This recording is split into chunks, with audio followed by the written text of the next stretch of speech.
ได้เฮียด้วยตอนท่านเนี่ยมีพวกบัตรประชาชนมาด้วยนะเนี่ยบอกครับไม่รู้นึงแล้วมาเดี๋ยวเฮียรีบพูดกันแล้ว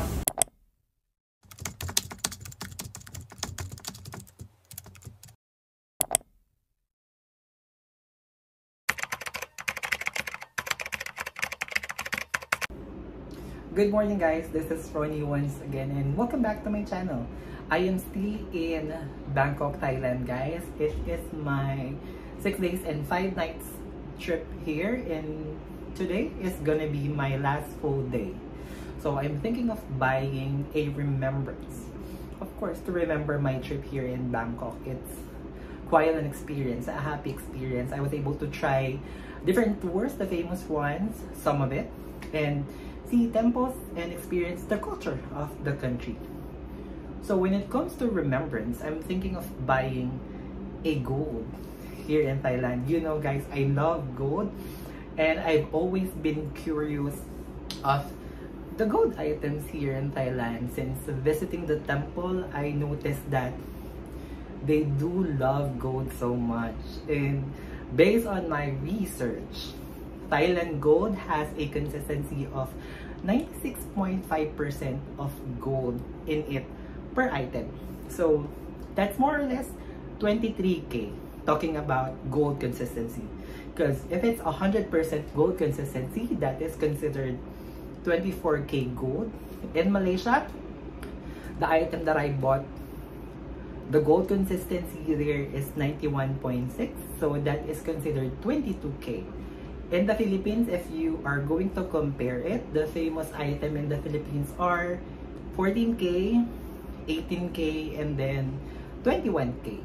And they are classifying it based on the country.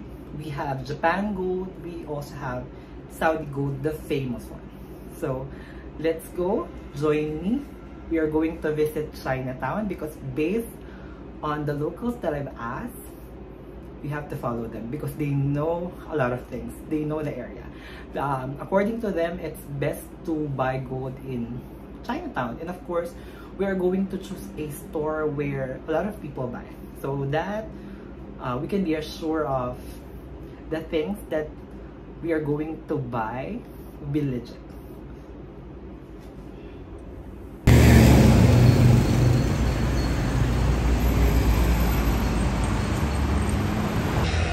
We've already reached Chinatown guys, and to tell you, gold store here are all over the place. Yan, nakikita nyo yung mga reds and yellow niyan. Ayan yung mga gold shops na pwede natin puntahan. And yung mga nadaanan kong shops, marami pa din sa kabilang side. Nakita ko almost the same lang sila ng prices. But, doon tayo sa maraming bumibili para ma-sure tayo na quality yung gold and legit yung item. Let me show you guys. So ito guys, yung iba't ibang gold shops na makikita nyo along Chinatown. Tulad nga ng sinabi ko, it's all over the place. Marami kayong pagpipilian and definitely it is legit. Yan, dito tayo bibili sa Hoa Seng Heng Gold Shop.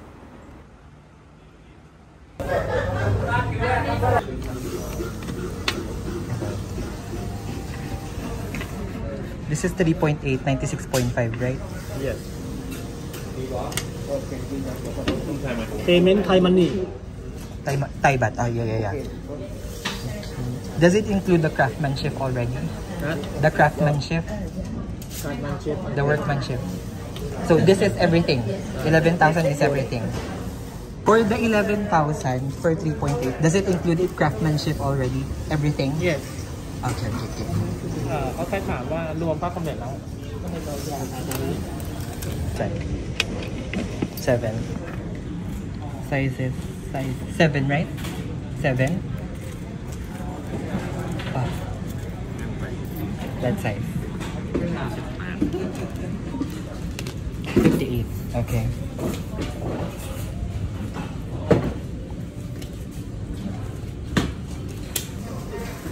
And thenบอกครับไม่รู้นึงแล้วมาเดี๋ยวเฮียรีบพูดกันแล้วครับ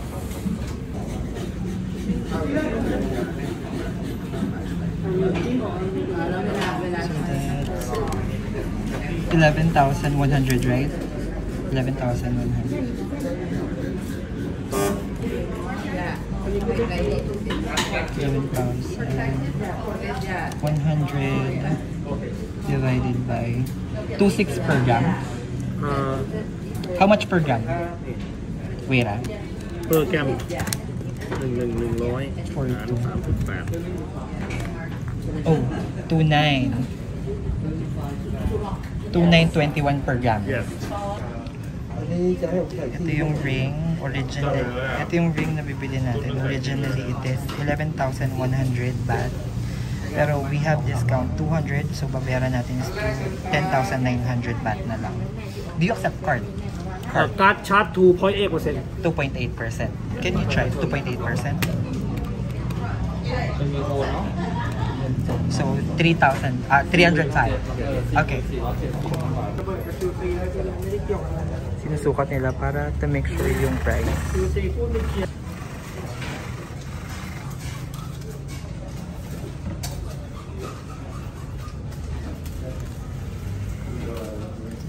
Ayun na siya guys, hindi masyadong fancy yung lalagyan. After 3.8 grams, what's the next grams? For the gram selection, I have 3.8, right? Next to 3.8, what's the next gram? Double. Double. So there's no like 4 or 5. In Thailand, we don't make like that. Okay. Let me see necklace for 7.5. Like how?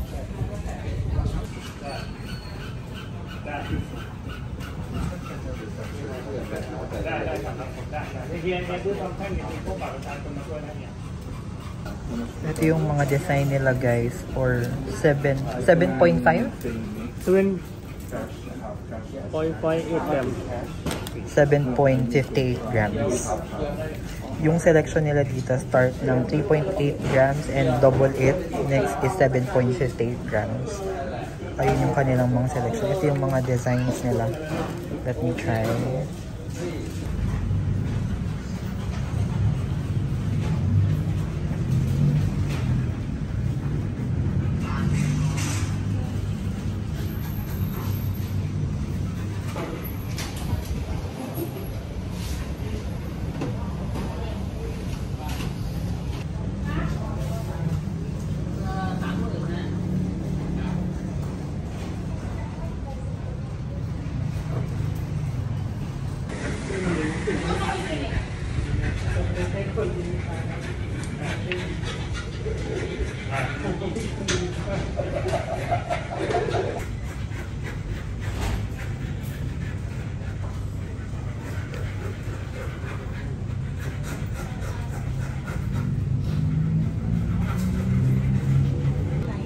So ito yung mga design nila for 7.58 grams.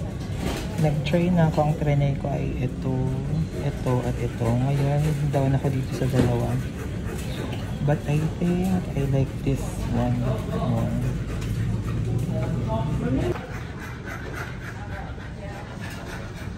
Discount.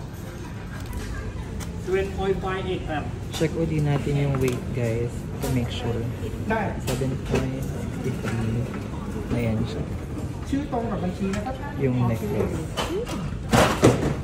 Hello guys and welcome back. We already go back to Malaysia where I currently stay and dito ako nag-work, and I forgot to show you the Thailand gold item that I bought on our Thailand trip. So now I'm gonna show it to you guys. So take a pic. I actually got 2 items. One is the ring, as you've seen on the video, and the other one is the necklace. So with the ring, if I'm not mistaken, it is 3.5 or 3.6 grams, and that 3.6 gram costs 11,205 baht. Ito yung resibo. I paid by card, so may additional charge pag card yung gagamitin. And the item is enclosed on this small plastic bag and a plastic something na lagayan. Hindi siya masyadong fancy. Of course, yung item is valuable na. Ganito lang siya. Nakalagay yung name ng shop and then this one. Very normal. And then ito yung nakuha ko na gustuhan ko, yung parang gold bar na design. As you can see, sinukat ko yung wings. Ewan ko, parang nagustuhan ko yung design during that time. That's why I tried it on, and then this one gold bar. Pasensya na hindi ganun kaganda yung aking kamay. But it's nice. It's nice, guys. This one. This is the ring. And I also got a necklace. So this one, it's a bigger plastic. Again, it has the information of the store. And inside, you'll see the receipt, of course. And for the necklace, it's quite heavier. It is 7.8 if I'm not mistaken. Just go back to the video where you can see the actual weight of this necklace. And by the way, guys, in Thailand, hindi sa kanila uso yung 1 gram lang, 2 grams lang. It starts from 3.8, the weight of the ring, 3.5 to 3.8 something, and then double it. That is the next weight, the 7.6 or 7.5 to 7.6 grams, and double it. The next item will be 15 grams something, like double it if you wanted a heavier item. So that's their fixed selection. For the necklace, guys, I got it for 21,793 Thai baht. So kayo na mag convert into peso, but it's nice. It is a Tauco necklace. This one, guys, because my current necklace, I have a rope chain, the one that I'm always using. I also have snake chain, the oldest necklace that I got. This one, it's Tauco, so mas matibay siya. I prefer this Tauco because since it is 23K, guys, hindi siya ganun katibay. Medyo malleable siya, malambot. Kasi 1K na lang, magiging 24K, pure gold na siya. And just so you know, if it's pure gold, like 24K, medyo malambot yung consistency ng metal. Kasi pure gold siya. That's why I opted for a Tauco. And medyo makapal siya, guys. This is how it looks like. Ayan. And then yung kanilang lock, ganito. It's very different if you will compare it with 18K sa Saudi gold or Japanese gold. Iba yung lock. And pag ilalak mo siya, ganyan lang. Iusog mo lang siya ng ganyan. Let's try it on. See? It's nice. It's 18 inches, the normal one. Yung rope chain ko, it's 22 inches. So, medyo mahaba siyang ganito. This one, it's just 18 inches. And just right for me, I think kailangan ko lang magpapayat para medyo mas babang-baba siya. So, that's basically it for this video, guys. I hope I was able to give you a little bit of information when it comes to Thailand gold. And for me, compare it to the current price in the Philippines, because 18K gold in the Philippines is a bit expensive. Lalo na nung nakapunta ko dito sa ibang bansa. Kasi I get to compare prices. And considering na 18K lang yun sa Philippines, and ganun na agad yung price niya, mas magandang bumili talaga dito sa Malaysia and then sa Thailand, sa other countries. Although, for some other countries like Malaysia and Dubai, based sa research ko, nag-a-add sila ng making charge, pero you can get discounts naman on those items. Good thing with Thailand, they don't add making charge or the craftsmanship or yung charge sa paggawa ng item, sa design. Nagba-vary yun, depende sa ganda ng design. Good thing kasama na yun sa item pag bumili ka. So, that's basically it for this video, guys. Hopefully soon, pag bumili naman ako dito sa Malaysia, I'll get to film a clip so that I can show you what are the prices and selection if you are going to Malaysia and planning to buy gold. Here in Malaysia, it is 916 22K gold. So thank you for watching.